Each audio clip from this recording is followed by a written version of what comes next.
Hey guys, Infidel1258 here. Today I'm going to get into a frequently asked questions video, which means I'm going to go to my comment section and I'm going to find 3 different comments from 3 different videos, and I'm going to do my best to answer your questions, your critiques, your comments in a way that's hopefully satisfying. I enjoy Splinterlands. I'm excited about blockchain-based video gaming, so if that sounds interesting, you might want to like and subscribe. We're going to get into it, and I have not seen these comments yet, so I do not know what you guys are asking about. So we'll see. I'll be surprised too.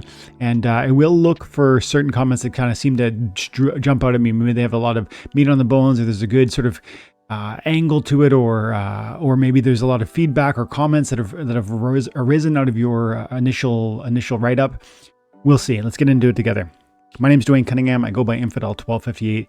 As we're doing here today, I look at the comments.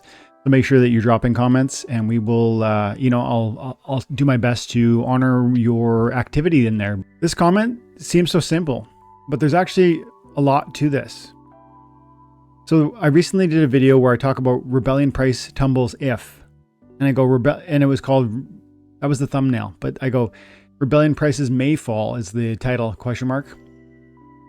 And in that video, I talk about really the reason why I'm confident they won't fall for the first 3/4 of the video, with one idea at the end for how they could fall. But even in that falling, I actually think that would be a good thing for a variety of reasons I don't want to unpack in this video. Suffice it to say, it is a video about rebellion price predictions and the future stability of that set, as well as maybe the price appreciation to come. And then I see Richard drop a comment, and he goes, "Is maintaining card price the most important factor for Splinterlands, the company, to attract new players?" And it's, on the one hand, you could just say yes, no, right? It's that simple. The framing of the question is such that I could just simply say yes and move on. But there's a lot more to it, because in some sense, the comment implies or asks, is it really deeply valuable to have content that discuss price predictions, that discuss price stability? How important is it that card assets be stable, that they across a long time horizon hold value or even appreciate? I think it's actually hugely important. And so part of me but then I want to jump in and say, so what does that mean? Am I only here because this is going to make money? And the answer to that is no. There's always nuanced conversations and truths, considerations when you unpack complicated ideas. And so is a game like Splinterlands enjoyable? To me, yes. I've been playing it for 5 years. Like January 2019 is when I started. And I was just looking at this the other day. You can figure this out by clicking on your icon within your battle log, and it'll pop up this profile information, and it shows you your local highs and your all-time highs in your ratings, etc. But look at this.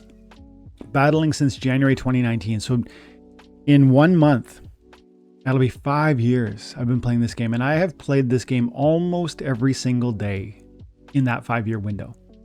I love this game. I find this game fun and rewarding.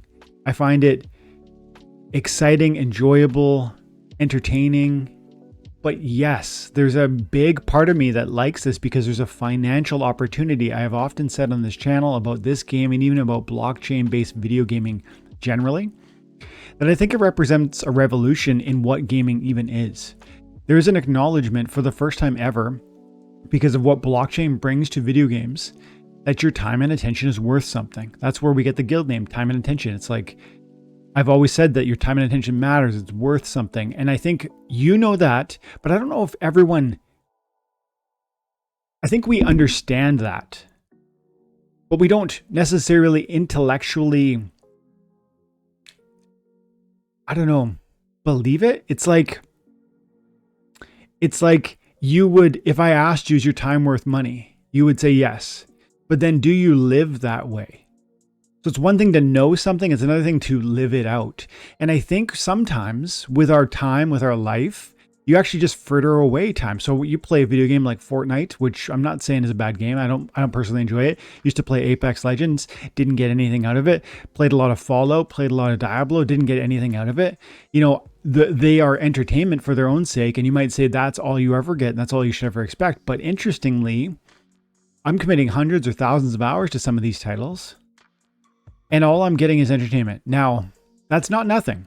That's huge. Entertainment's worth something. You go see a movie, you pay money to see that movie. You read a book, you pay money for that book. Entertainment is worth something.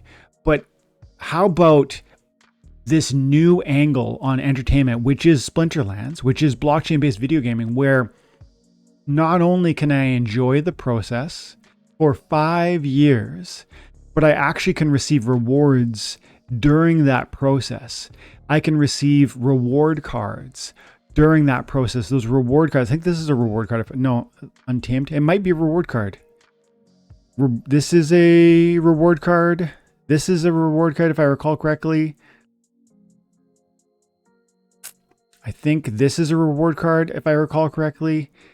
These are cards that I received simply by playing this game, and that my opponent received by playing the game, or that we bought off the marketplace from others who played the game.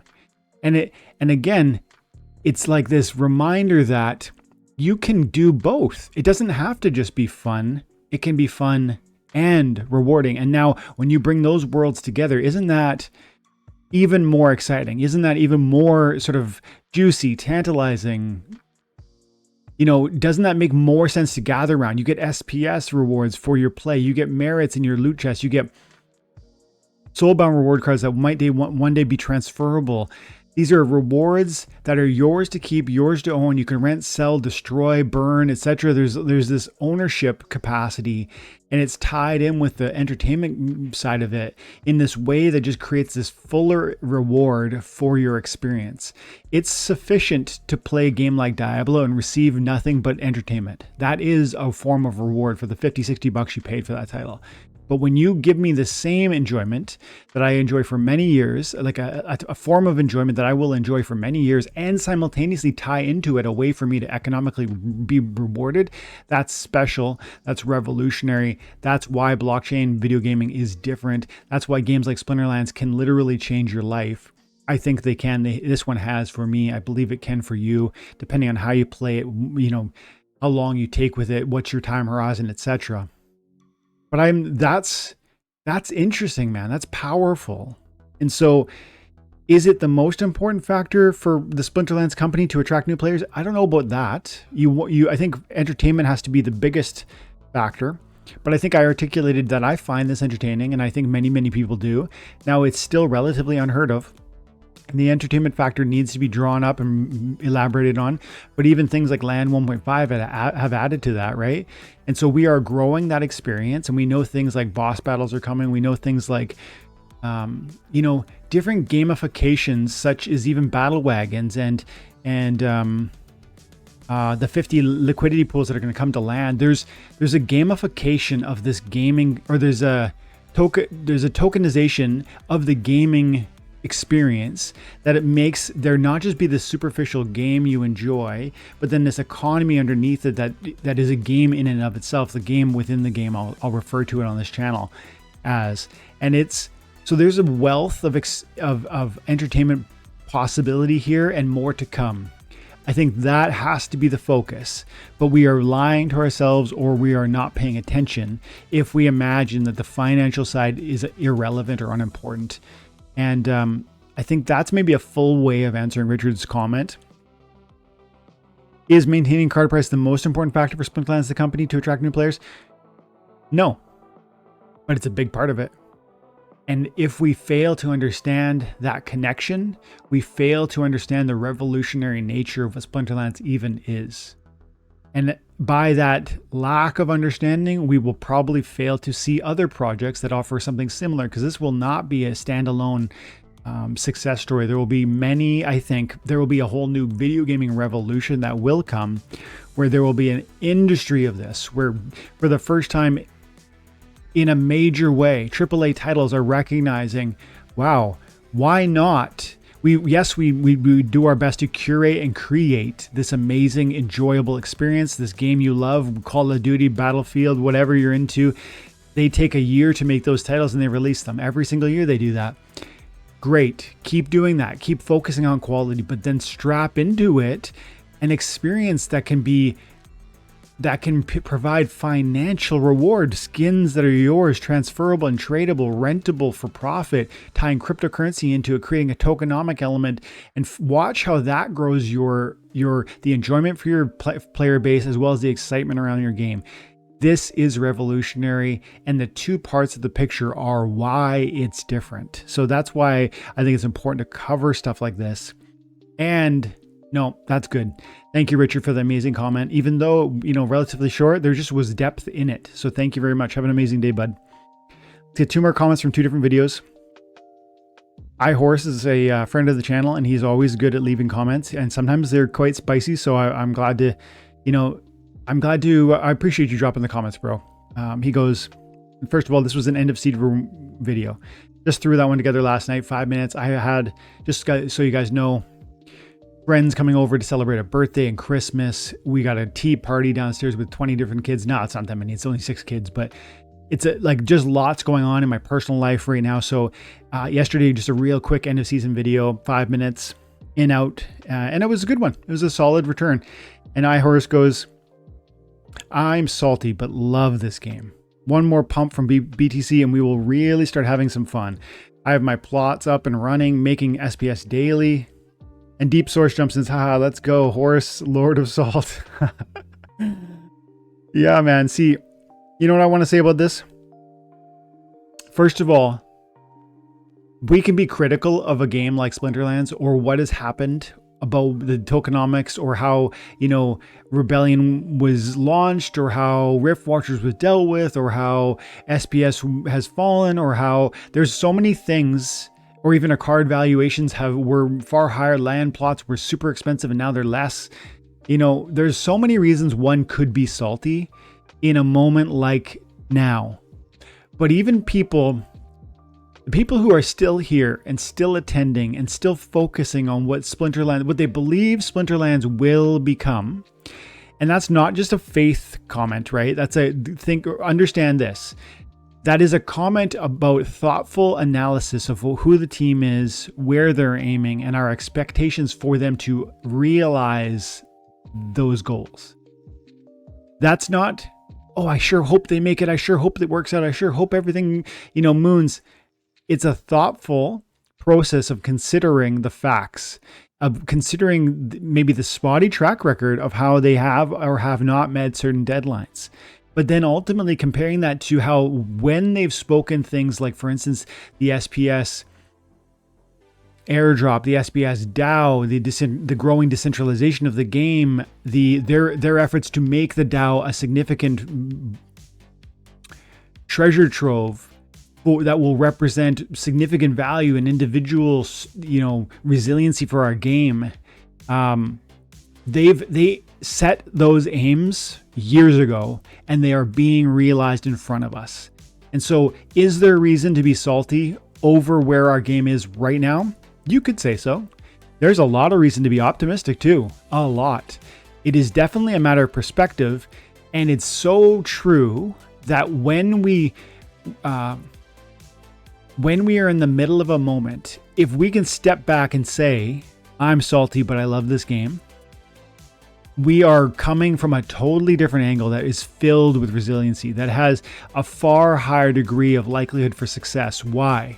Because it means that even you're not going to iHorse is not going to let his emotions in a moment govern, restrict, end what he's enjoying here, what he believes this could be. He presumably has considered what the team is, where they're aiming, and their likelihood of reaching that goal. And he said to himself, even though I'm disappointed in A, B, or C, I'm hopeful about X, Y, and Z. I believe those will be realized. And in the middle of this moment, I'm going to just focus. I made my bed and I'm going to lie in it until such time that bears fruit. I believe it will, and I'm going to be patient until it does. That is a That is not a faith position. It's a thoughtful analysis that leads one to a degree of confidence, even when sort of the foundations feel shaken. You know, aggro moved on. SPS did fall to 1.5 cents, but now where are we? It's at 3. Bitcoin is pumping, and it does feel like it's going to go higher. Now, I'm saying your attitude is going to impact the approach and the ability for you to be resilient in the middle of bear markets. Bear markets are not over for Splinterlands. 3 cents is great. It used to be 80 cents a dollar. Land is doing awesome. I'm excited. DEC is at peg, but are we where we want to get? No. Here's the last point on this. If we were where we wanted to go, we would have very little or no further upside. If SPS was $1 and we were still waiting for 5, that would be very different. Like, this is the opportunity when people are sleeping. When SPS is at 3 cents and we think one day it might be $1, this is the exciting moment. Do we have the wherewithal to persevere in the middle of this moment, recognizing our hope for that future, based not just on faith, but on confidence with who we are dealing and what they have accomplished? I think that's what I see in iHorus, and I hope that you feel in yourself, because that's going to be that enabling power to get through and to be persevering and to be here in 5 years, which is that long time horizon that allows you to realize opportunity. This is not a days, weeks, month thing. You're not going to come in today, earn rewards, SPS, walk away with a big gain. But if you play this regularly over days, months, actually not days or months, but years, you're going to see this accumulation of itty-bitty resources daily, trivial rewards that are going to add up meaningfully. And that's going to translate, that's going to give you at least the opportunity to translate into realized gains that mean something. Thanks, iHorus. Have an amazing day, buddy. Let's get one more comment. There was a ton of comments on this video. You know what? Let's just kind of look at this, a sampling of this. So we had NFO Guides, aka Baron's Toolbox, Axler Twinblade, come on the channel, and we talked about a proposal that he wants to put forward around how we would use vouchers to temporarily unlock Soulbound reward cards. It would allow you to transfer them, to trade them, to put them on the marketplace, to rent them. Now, it would be a temporary unlocking. It would not be permanent and would never be permanent. And he likes that idea because it's going to facilitate destruction, deletion of vouchers. He likes that idea because vouchers end up in the hands of humans who hold SPS. That's going to disproportionately benefit humans, not bots. He likes that, of course. Most of us should like that. So it's an interesting proposal. And the temporary element is exciting, I think. I think it makes a lot of sense. And we had a good conversation, 30 minutes, talking about this issue. And I strongly recommend checking the video. There's a huge amount of comments on this video. I want to read a few and see what the sentiment is like. I also see that Axler Twinblade's in here dropping comments, so let's just get a little bit of it. Let's spend about 5-10 minutes on this. Check out the video if you haven't seen it. Baron's Toolbox, you should use it if you have land. It's the best tool to sort of assess your land. That's not a paid promotional comment. I find it to be a really enjoyable website, and he created it. Okay, so Yellow goes, Aftersound made a video in which it seems some other proposal for this is already being ready. So if that goes, how is this going to be introduced? That's true. I did see something from Aftersound talking about some other opportunity for how Soulbounds will be unlocked. And it did sound like there was a temporary element to that. I didn't fully watch the video, so I don't really know. I mean, as NFO Guides responds, he goes, if you like that rule better or that opportunity better, vote for it. If you don't, don't. I'm pushing this out because I want to make sure everyone knows that there's other ways to look at unlocking cards, and this is that. Okay, so NFL Yellow says, no, I like you better, but I want to make sure that they both seen and considered. This is exactly why I want to do this follow-up on my own video, because I want people to see this. I want people to comment. If you can bring this up in town halls, you can bring it to the team and say, hey, what about this? You could bring it to our DAO representative. What's his name again? I'm forgetting his name right now, but you could bring it to him and ask, like, hey, could we get this as a proposal or consideration? Plus, that other proposal will fail if people truly know about and like this better. Let's get a couple more. Mark Horror says, great proposal. I will vote for this. There is nothing wrong with it. Great use case for vouchers. That's awesome. Love that you got that positivity. My Financial Journey 1. Your comment about the bot farms not staking SPS is conceptually incorrect. Okay, interesting. The bot farms have to stake their SPS because when you win battle, it's staked to your account, and you are only able to unstake 25% per week. That means at no point ever will a bot farm have no SPS unless it shuts down for a month. Okay, yes, but it's imprecise to presume that they're not taking SPS. First of all, you can unstake your full stake and let 25% of it come out, sell that, and simultaneously keep playing and earning with the SPS stake. First of all. Second of all, they are clearly not buying SPS like people who believe in the game. That's a second point. And I think third point, people who recognize what Splinterlands will be and they have hopes for the future are going to be building a bag, whereas bot farms are extracting from the game. There is no comparison to what a bot and a human is, how they're going to interact with SPS. Generally speaking, that is true. Now, will there be one bot farm owner that kind of handles that differently, has a slightly longer term horizon? Sure. But I'm saying, generally speaking, what I said is going to be accurate. As Mongold says, lol, enough SPS to have gained enough vouchers to unbound 20 million Soulbounds. See, this is the amazing point. And because of the nature of the fact that Axler Twin Blade's suggestion would be this ongoing and temporary thing, you would have to be really committed in order to have the vouchers or to grow the voucher pool in your own account so that you continue to manage them. And he's right. The number of Soulbound rewards that they have earned through their play will far exceed the vouchers that they have access to. That's why this is disproportionately better for humans and not bots. I'm gonna have to make this last comment because my little girl party is just blowing up the upstairs here. NFL Guys got in here. He goes, while I spoke in terms of bot farms and humans, I feel that this has just switched people's focus off from the concept. Let's ignore the bot farms and just look at the concept at its merits and temporarily unlocking Soulbound for a dollar amount of worth of vouchers. You get vouchers for free, which allow you to move more, perhaps all of your Soulbound cards you would like. If bot farms can do it, fine. I don't really care. I care about mechanics that allow for temporary unlocking. This is his focus, and I think that's where we need to land it. It's about this idea that the Soulbounds should never be permanently unlocked, only ever temporarily. This would still allow you to move them around on different accounts, consolidate them, sell them, rent them, buy them, but it would be this temporary way. It would never be just dumped onto the market. These supplies would never be excessive on the market. The cards would hold a higher value forever because of the scarcity on the market. And finally, I do think it would impact the bots in a negative way and humans in a positive way. Plus, we as the bigger SPS holders are definitely going to be the ones who get more vouchers and therefore benefit from the reduction in their supply. So great comments, great video. Check it out. Go support Baron, Axler Twin Blade. Let the team know if you like this. Have an amazing day, guys. God bless.